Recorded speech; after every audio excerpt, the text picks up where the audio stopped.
अब अतुल की कोई सिस्टर होती तो उसको कैसा लगता बेटा? उसकी माँ को ना होश नहीं आ रहा, वो आधी बेहोश है। उसकी पत्नी 3 करोड़ रुपए की डिमांड कर रही थी। मैं अतुल ने जो भी किया, मुझे ऐसा लगता है कि उसके साथ बहुत गलत हुआ होगा, लेकिन मैं ऐसा सब औरतों के लिए नहीं कह सकती कि सभी औरतें एक जैसी हैं। ये हम कोई भी नहीं कह सकते। हर जेंडर में, हर धर्म में, हर कम्युनिटी में, हर जात पात में, हर जगह नीच लोग भी हैं और अच्छे लोग भी हैं। आर्टिकल 19 क्या कहता है? ये कहता है हम सबको आजादी है। अभी तो हम इक्वालिटी की बात कर रहे थे, आजादी। कैसी आजादी चाहिए हमें? हर तरह की आजादी। कोई तुमसे पूछे तुम्हें कैसी आजादी चाहिए, तो आजाद तो तुम हो, इंडियन हो, तुम आजाद हो तो तुम खुश हो, या तुम्हें और भी आजादी चाहिए? कैसी आजादी चाहिए भाई? हम कुछ भी कर सकें, घूम फिर सकें, हम पैसे कमा सकें, है ना, पढ़ लिख सकें। फालतू की बकवास वाली आज़ादी तो बेटा नहीं मिलेगी कि तुम सोचो कि भैया हम तो ऐश मारें या हम ऐसा जीवन, ऐसी आज़ादी नहीं। पर एक इंसान होने के नाते हमें आज़ादी मिलनी चाहिए ना। किस चीज़ में आज़ादी?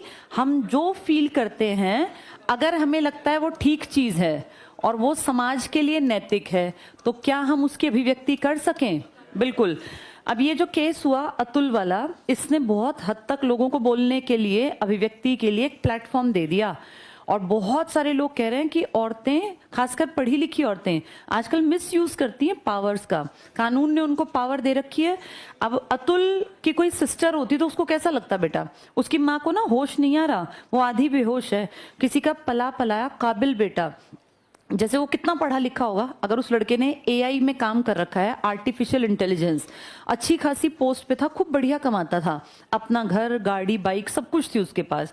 जैसे किसी इंसान की अच्छी जिंदगी में क्या एक्सपेक्टेशन होती है कि भाई एक एज तक जाते जाते रोजगार कर ले, अपना अच्छा परिवार चलाए। माँ बाप यही चाहते हैं ना। माँ बाप तो साथ भी नहीं रहते थे कि उनको दिक्कत हो गई भाई साथ रहते हैं।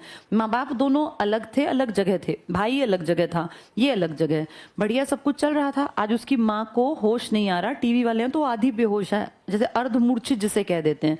कारण किसी का इतना, जैसे बेटा बच्चे जब बड़े हो रहे होते हैं ना, तुम्हें नहीं पता, लेकिन क्योंकि मैं तो एक माँ हूं, मुझे पता है, एक एक दिन हम सोचते हैं कब बड़े होंगे, कब बड़े होंगे, कब बड़े होंगे।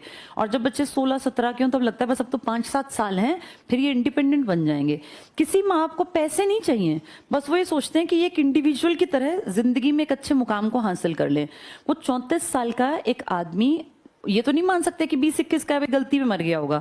उसने बहुत ज्यादा सहा होगा, बहुत परेशान हुआ होगा, और फाइनली उसे दिखा कि कुछ भी नहीं होना। उसकी पत्नी 3 करोड़ रुपए की डिमांड कर रही थी, या तो एक साथ 3 करोड़ रुपए दे दे, और खुद भी कमाती थी दिल्ली में, या फिर महीने की मेंटेनेंस दे। 1 लाख तो बेटे के नाम के, कुछ महीने का बेटा उसका, 1 लाख क्या खर्चा करेगा इतना छोटा बच्चा? और कही थी 1 लाख रुपया मेरा मेंटेनेंस दे। तो अब ये देखो, अपना खुद का, यानी वो बेचारा महीने के कितने रुपए दे के आए? 2 लाख। 2 लाख उसको तलाक देने को तैयार नहीं। तो एक तरह से मेंटली परेशान करने के लिए कोई किस हद तक जा सकता है? ये हालत तब है जब खुद भी कमा रही है, तो उसको मेंटेनेंस चाहिए थी, अपनी नौकरी छोड़ के। बहुत औरतें ऐसी करती हैं बेटा, आदमियों को ना परेशान करने के लिए मेंटेनेंस इतनी तगड़ी। उसने क्यों सुसाइड किया? उसका कहना था कि ऐसे तो मैं कमाता कमाता जिंदगी भर इन्हीं के चक्कर में बुढ़ा हो जाऊंगा। वो कह रहा था बेटा मुझे दे दे मेंटेनेंस, 1 लाख में नहीं देता, मैं पाल लूंगा और अच्छी तरह से पाल दूंगा। तो ना तो उस बच्चे को दे और ना ही खुद वहां जाए, और उसे 2 लाख रुपए महीने के, या इकट्ठे देने हैं तो 3 करोड़ रुपए। जैसे 3 करोड़ ऐसे कोई छोटी रकम है कि पेड़ पे गए तोड़ के ले आए ले 3 करोड़ रुपए? पूरी जिंदगी लग जाती है बेटा 3 करोड़ रुपए इकट्ठा करने में। कमाने निकलोगे तो पता चलेगा कितना ज्यादा मुश्किल है पैसा कमाना। और वो कोई बहुत बैक से स्ट्रांग नहीं है कि बड़े उसके कोई पीछे कंपनियां या फैक्ट्रियां चलती हैं। उसको कमा के 3 करोड़ रुपए इकट्ठे करने थे। 34 साल इसकी उम्र हो गई, ये कमाते कमाते कमाते 45 का 50 का हो जाएगा, फिर ये क्या ही जिएगा, बीमारियां घेर लेंगी। तो इस आदमी को लगा कि पूरी जिंदगी इस औरत को कमा के देने से बढ़िया मैं मर जाऊं, ना मैं रहूंगा ना ही खर्चा मांग पाएगी।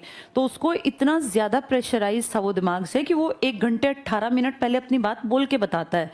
फिर वो 24 पन्नों का अपना सुसाइड नोट लिखता है, जिसमें वो बताता है कि मजिस्ट्रेट भी बिकी हुई है। एक लेडी थी जिसने कि उससे स्पष्ट रिश्वत मांगी और कहा अगर नहीं दोगे पैसे तो जिंदगी भर तुम और तुम्हारे घर वाले चक्कर काटना।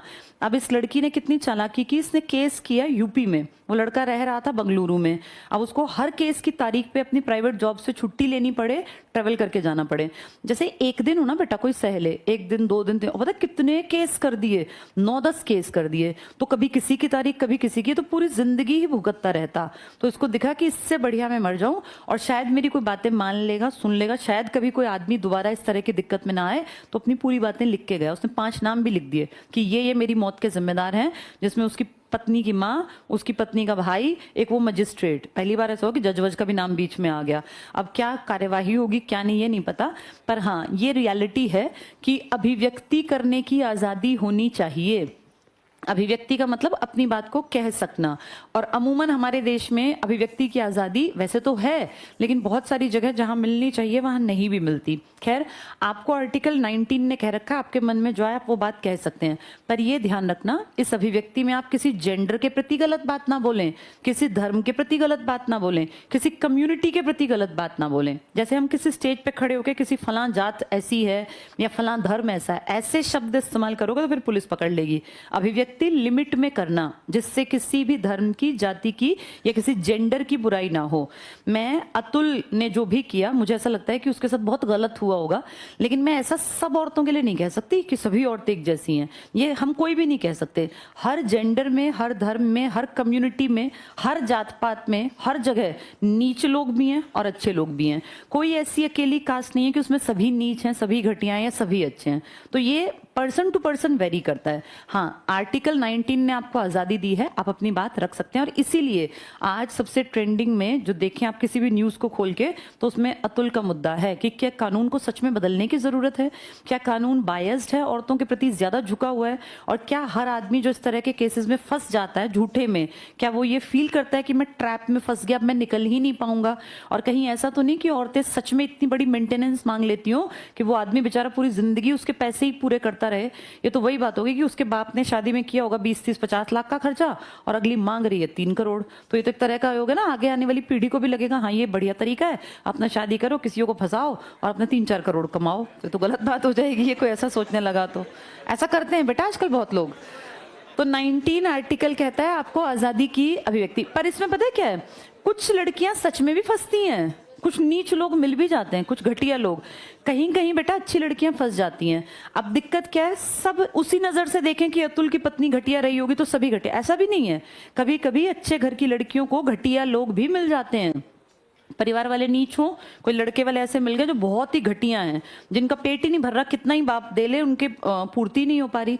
तो इसमें मैंने कहा ना शुरू में, हम ये नहीं कह सकते कि वही खराब, ये पर्सन टू पर्सन वेरी करता है। कभी कभी बहुत अच्छी लड़कियां बहुत खराब घरों में चली जाती हैं, पूरी जिंदगी सफरर बना रहता है लड़की का पूरा परिवार, उनको घर बैठा लें तो परेशान है, वहां भेजें तो परेशान है। तो हम बायस्ड ना हो, हम ये ना कहें हमेशा ऐसा होता है, लेकिन हाँ कोई ऐसे पैरामीटर होने चाहिए कि सही और गलत के बीच का अंतर सामने आए। हम सिर्फ ये मान लें कि हमेशा लड़के ही गलत होते हैं तो भी गलत है। अगर हमेशा सभी लड़के ही गलत होते तो अतुल को मरने की क्या जरूरत पड़ गई थी।